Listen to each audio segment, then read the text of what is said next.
Perfect. Okay, let me just pull up my slides here.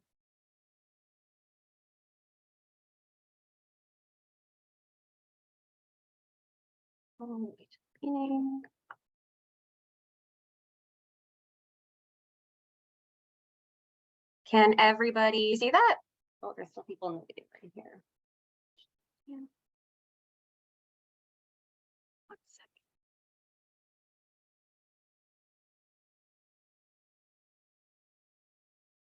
Does that look okay, Stacy? You can see that? Perfect. Okay. All right, let's get going. Hello, everybody. Welcome to today's info session. My name is Brogan, and I am an employer coach here at Goodwill Industries of Alberta, and I will be presenting today. So today we will be covering inclusive hiring with a focus on disability. However, I think that most of the learnings from today's presentation will have the potential to be beneficial for all staff. Today's session is being hosted by the Employer Inclusion Accelerator, or EIA program, here at Goodwill. And I'll share a little bit more about that program at the end of the presentation. But I will be referring to it as EIA. So just so you know, if you hear that, that's what I'm talking about. On the agenda for today, so we will be covering these topics broadly, but if you join us for future info sessions, we will be diving into different aspects of the inclusive employment process, more in depth. So hopefully you can join us next month. Before we get into some facts and statistics on disability, I want to start by going over the language we will be using. So for the purposes of this presentation, we will be using person-first language. If you're not familiar, person-first language uses the person or emphasizes the person before the disability. So for example, a person with autism instead of an autistic person, or a person with a visual impairment versus a blind person. But we do acknowledge that there are many people who prefer identity-first language, such as blind or a deaf person. And it's just always better to ask a person how they would like to be referred to if you even need to mention disability at all. So we're going to start by going over some definitions. Disability is an umbrella term that is often used to refer to a condition that might limit a person's movements, senses, or activities. So I've included a few here. You can read those, but this is not an exhaustive list. There are absolutely more, and there are a variety of these disability types. And so the other definition I wanted to cover is impairment. So an impairment is generally considered to be a limitation in body structure or function. So according to a social model of disability, impairment is an experience that someone might have as well as disability. And the disability is actually created by the structures or societies that are not accessible. So something to think about, but there are some other definitions for disability and impairment. Moving on, I want to briefly touch on employment for persons with disabilities in Canada. So individuals with disabilities are underemployed in comparison with people without disabilities. You can see from the statistics that around 50% of Canadians with disabilities are unemployed. And this number is actually significantly higher for people with intellectual or developmental disabilities who experience unemployment rates in excess of 80%. And these numbers are super disappointing when you consider that there are at least 645,000 Canadians with disabilities who have the potential to work in an inclusive labor market and are not currently working. For any of us who like numbers, that means that there are approximately 40% of Canadians with disabilities who are unemployed and want to and can work. So that is a huge untapped talent pool. So how do we make employment more inclusive of people with disabilities? We can begin by having conversations around diversity, equity, and inclusion. And for anyone who might be unfamiliar with these terms, diversity is referring to the presence of differences, equity refers to fair access to opportunities, and inclusion refers to a true sense of belonging for people. So I know these are really exciting terms right now, and I hope that that helps you understand them a little bit better. And why wouldn't we want to be more inclusive? So data shows us that businesses with inclusive cultures are 2 times more likely to meet or exceed financial targets. Consumers want to support inclusive and diverse organizations, and those organizations find themselves more successful. Businesses with inclusive cultures are 3 times more likely to be high performing. And there are a variety of reasons for this, but I want to mention a couple. So One, individuals with disabilities are more likely to stay with an organization for extended periods of time. And two, job seekers in general, even without disabilities, are more likely to seek employment with diverse and inclusive businesses. So if your business is inclusive, you are more likely to find and retain knowledgeable staff. Inclusive businesses are also more likely to be innovative and agile because diversity and inclusion creates teams that come up with unique solutions to unique problems. And all in all, inclusive businesses are 8 times more likely to achieve better business outcomes. With that in mind, let's move on to some inclusive employment tips and strategies. So this is Goodwill's Steps to Inclusion. Goodwill Industries of Alberta has been an inclusive employer for 60 years, and we have staff that have been with us for over 40, which is really impressive. So over the last 60 years, we have developed a process that has helped us to be more successful in hiring and sustaining employment for people with disabilities. At its core, inclusive hiring begins with a vision. So once you have a really strong vision, you can identify opportunities to work towards the vision and gather the resources you need.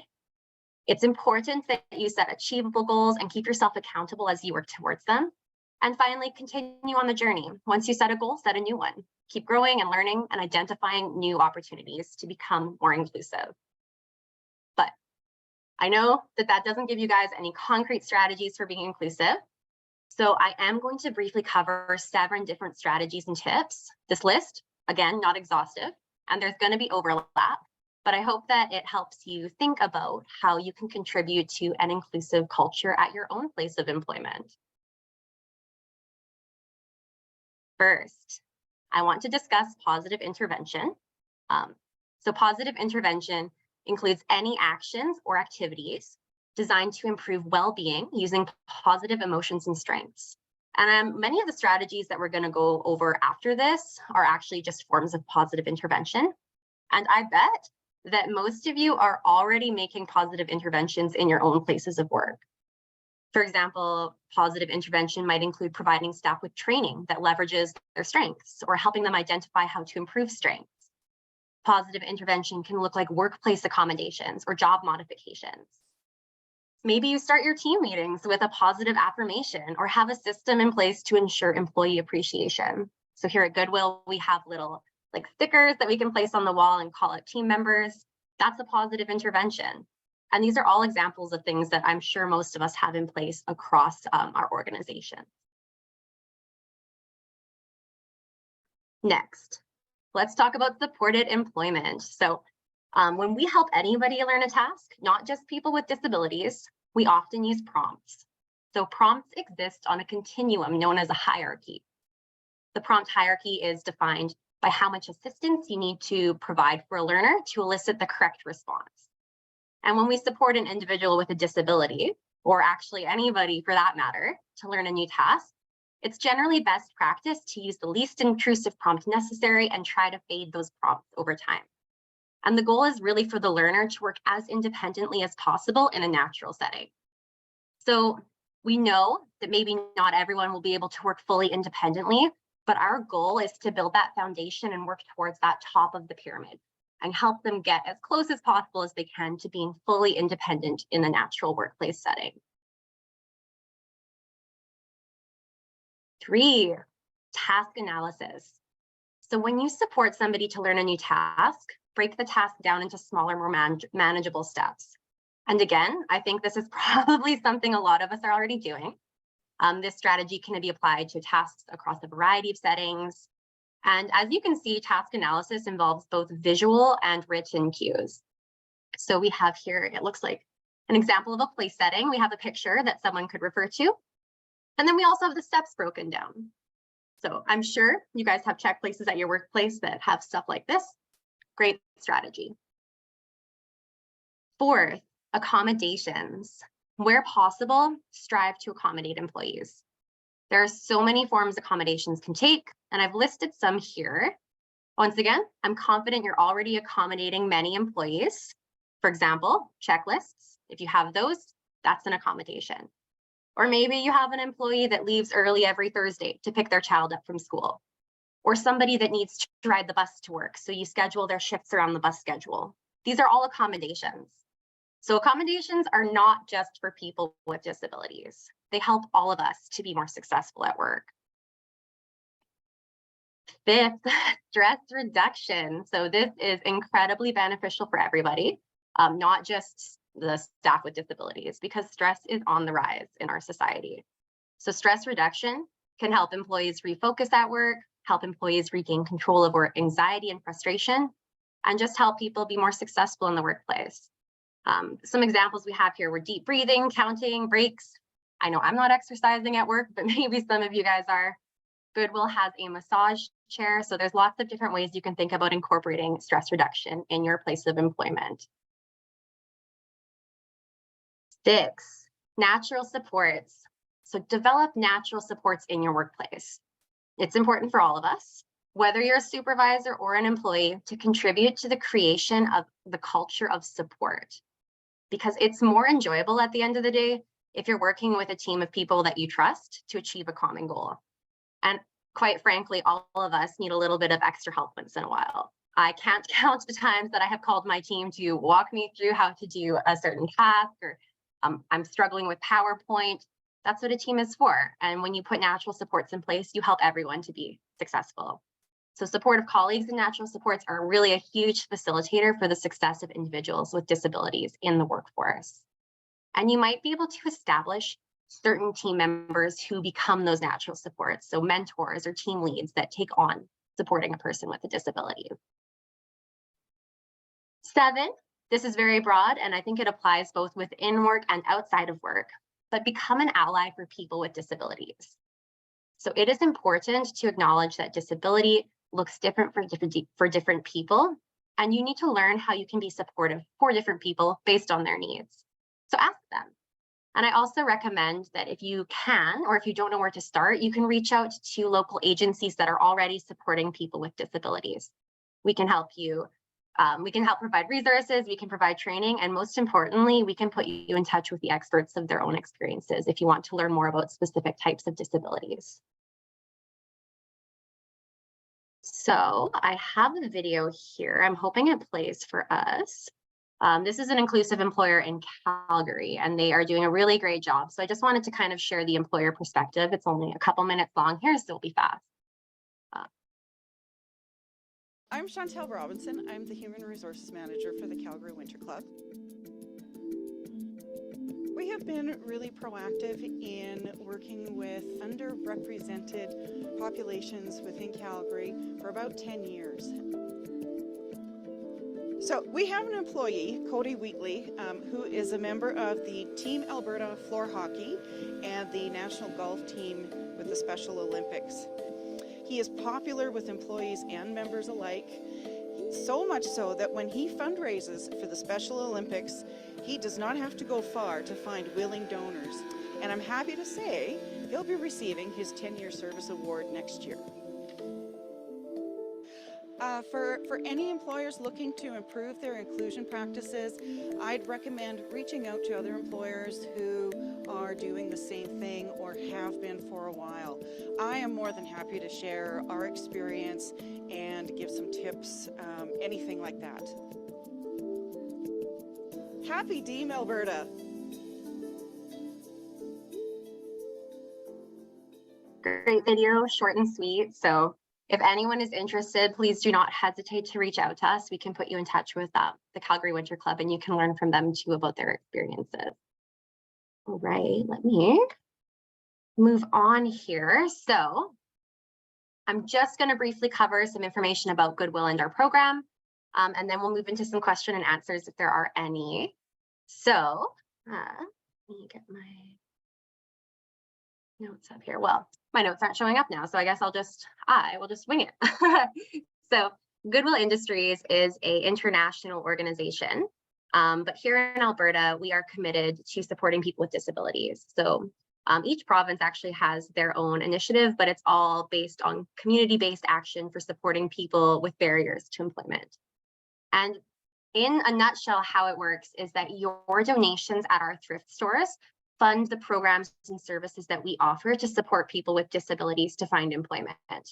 And then beyond that, we are fully committed to sustainability. That's another underlying goal that we have. So Wherever possible, we recycle, upcycle, donate anything that doesn't sell in the stores. So we are not only helping the community through finding meaningful employment for people with disabilities, but we're also trying to contribute to a more sustainable future. Now, the EIA program. So we are, or I am a representative of the EIA program. It is Goodwill's newest employer-focused program. And we are here to provide support to employers who are looking to become more inclusive, or maybe you're already super inclusive and you just need a little bit of extra support. That's who we are. So we can help you with everything from job support, hiring, retention, onboarding, resources. We can promote your job ads to people with disabilities and help connect you with agencies that are supporting people. And we can connect you with other employers and other leaders or champions in the field of inclusive employment if you're interested in learning more. So that is the end of our conversation today. I covered a lot of things really briefly, but that is so that in the coming months, we can delve into each of those a little bit more in depth. So if you have any questions, please ask now, or you can reach out to us later. So I'll open the floor. I'll stop sharing. No pressure though.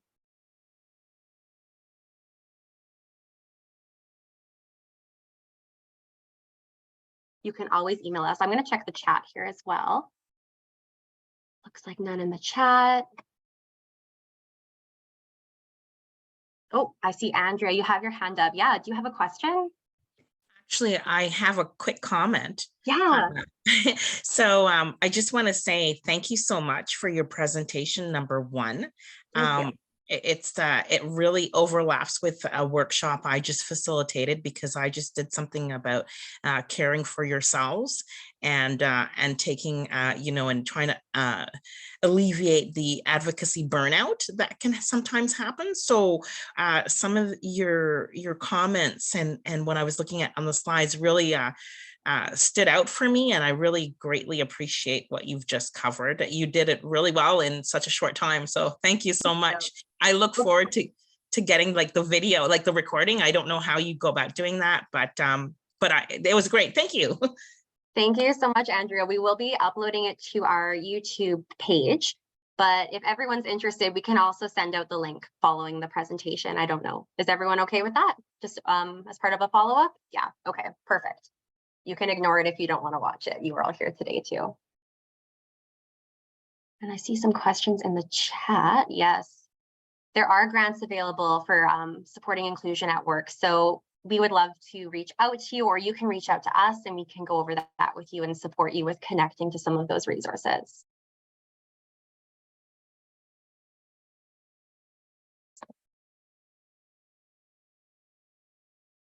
Any other questions?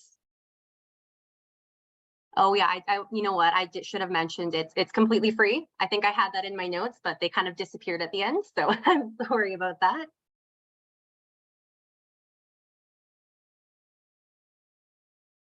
Perfect.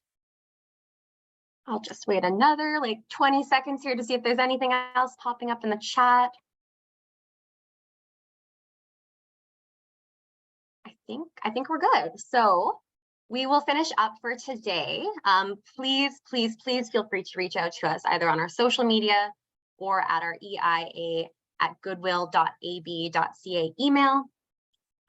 Put your YouTube link. We will, you know what? We don't have it uploaded yet, but we can, Andrea, if you want to send me your contact information, or do we have it, Stacey? Do we have it in our list? We might have it.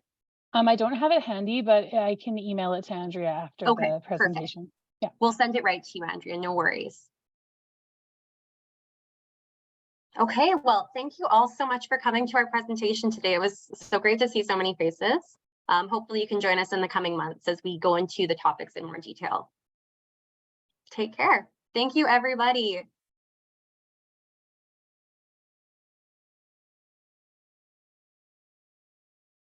Just